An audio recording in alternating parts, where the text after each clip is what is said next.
Hello everyone, welcome back. The Original Streeters held their car show on July 31st this year. We pushed it back a month just because we weren't sure what was going to happen with COVID.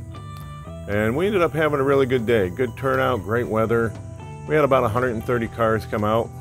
I want to thank everyone for coming out this year. We brought a car out, the spectators, everyone who bought 50/50 tickets, t-shirts, made donations.